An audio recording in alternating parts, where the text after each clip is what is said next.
Bonjour et bienvenue sur Un de droit.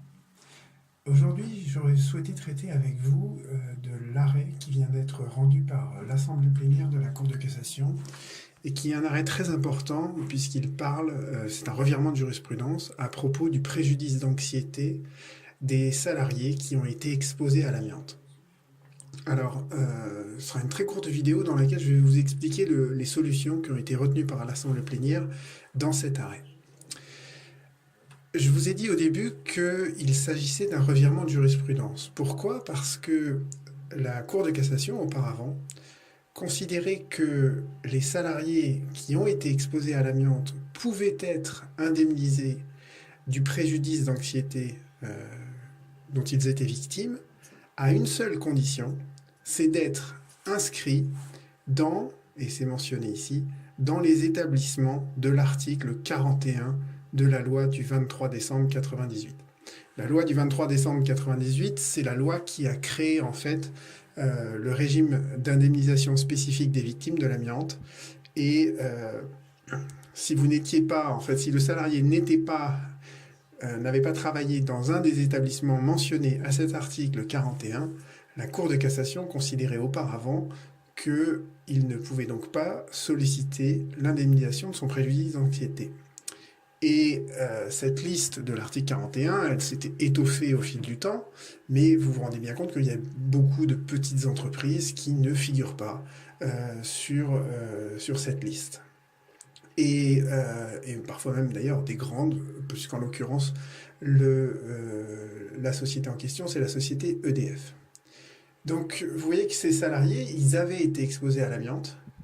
Ils n'ont pas encore de maladies professionnelles liées à l'amiante, les maladies pulmonaires qui sont liées à cette maladie, mais ils ont quand même un préjudice d'anxiété puisqu'ils savent qu'à terme, ils pourront peut-être être victimes d'une de ces maladies. Et la Cour de cassation, l'Assemblée plénière, vient de mettre un terme à son ancienne jurisprudence et elle considère dorénavant que l'amiante, ça génère un risque élevé de développer une pathologie grave.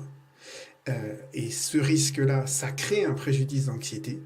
Et donc, ces salariés qui ne peuvent pas bénéficier de l'article 41, eh bien, ils peuvent tout simplement, nous dit l'Assemblée plénière, invoquer les règles de droit commun qui régissent l'obligation de sécurité de l'employeur.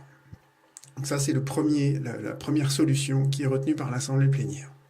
La deuxième solution que retient l'Assemblée plénière, elle est ici. Et en fait, ce paragraphe-là, c'est en fait une reprise, un copier-coller d'une solution qui a été reconnue par la Chambre sociale dans l'arrêt Air France. Vous retrouverez les références de l'arrêt Air France sous cette vidéo. Et qu'a dit la Chambre sociale de la Cour de cassation dans l'arrêt Air France? En fait, elle a considéré que l'obligation de sécurité de résultat de l'employeur ça n'entraînait pas en fait la responsabilité automatique de l'employeur. Et plus précisément, la Chambre sociale, elle a considéré que l'employeur pouvait justifier avoir pris toutes les mesures qui sont prévues par les articles 41-21-1 et 41-21-2. Et si l'employeur justifie avoir pris toutes ces mesures, alors on considère qu'il n'a pas manqué à son obligation de sécurité vis-à-vis du salarié. Si vous relisez les articles 41-21-1 et 41-21-2, qui seront également mentionnés sous cette vidéo, vous verrez qu'en fait, il s'agit de toute une série de mesures de précaution et de prévention. Rapidement, dans l'arrêt Air France, en fait, c'était un des stewards qui, après les attentats du 11 septembre, avait refusé finalement de travailler le lendemain parce qu'il était sous un choc émotionnel très important.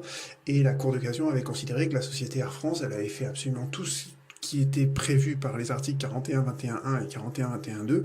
Donc, que même si le salarié avait subi une souffrance émotionnelle très très grande, même s'il était devenu, je crois, dépressif après, il n'y avait pas de manquement de la société Air France à son obligation de sécurité.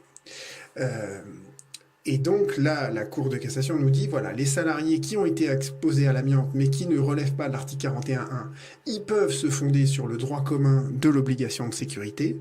Le droit commun de l'obligation de sécurité, ce sont les articles 41.21.1, 41.21.2, tels qu'ils ont été interprétés par la Cour de cassation dans l'arrière-France, et donc la Cour d'appel, qui est saisie par des salariés ne bénéficiant pas de l'article 41 et qui invoque le manquement de l'employeur à l'obligation de sécurité, la Cour d'appel doit regarder, elle doit examiner quels sont les éléments de preuve que l'employeur apporte pour prouver qu'il a bien satisfait à son obligation de sécurité.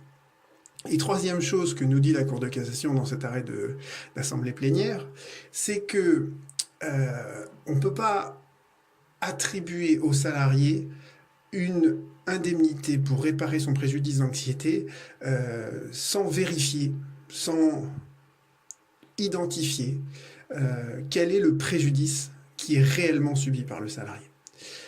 Et là, il y a, c'est ce que nous dit la Cour de cassation à la fin, la Cour d'appel, elle avait violé en fait l'obligation de sécurité de l'employeur telle qu'elle résulte du Code du travail.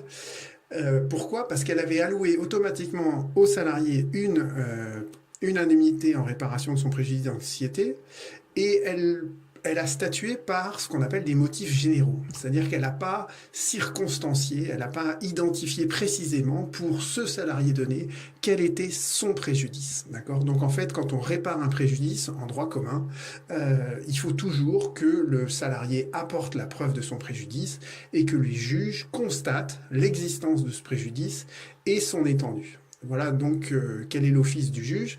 Donc à partir de cet arrêt d'assemblée plénière, si je résume tout ce que je viens de vous dire, si le salarié ne fait pas partie de ceux qui ont travaillé dans les entreprises qui ont été énumérées à l'article 41 de la loi de 98 qui crée le régime spécifique de l'indemnisation des victimes de l'amiante, eh bien ce salarié pourra néanmoins invoquer le droit commun. S'il invoque le droit commun, l'employeur, lui, aura la charge de prouver qu'il a pris toutes les mesures qui sont édictées par les articles L4121.1 et L4121.2 du Code du travail. S'il apporte cette preuve, eh bien, ça veut dire qu'il n'a pas manqué à son obligation de sécurité et donc le salarié ne sera pas indemnisé. Si en revanche, il n'arrive pas à apporter cette preuve, qu'il a pris toutes les mesures nécessaires pour préserver la santé du salarié, à ce moment-là, troisième temps du raisonnement, la Cour d'appel doit identifier, à partir des preuves qui lui sont soumises par le salarié, quel est le préjudice d'anxiété que ce salarié a subi, et elle ne peut pas se contenter d'une motivation générale, d'accord? Elle doit vraiment statuer de manière précise. Au terme d'une motivation précise, elle peut alors indemniser le salarié pour son préjudice d'anxiété. Voilà pour les apports de cet arrêt. Surtout, n'hésitez pas à consulter le texte en dessous. Vous y retrouverez d'ailleurs la référence à l'arrêt de la Cour de cassation sur son site. Et évidemment, vous pouvez lire la petite note explicative, ainsi que le rapport du conseiller général et l'avis de l'avocat général. Je vous remercie. À bientôt sur 1, 2, droit.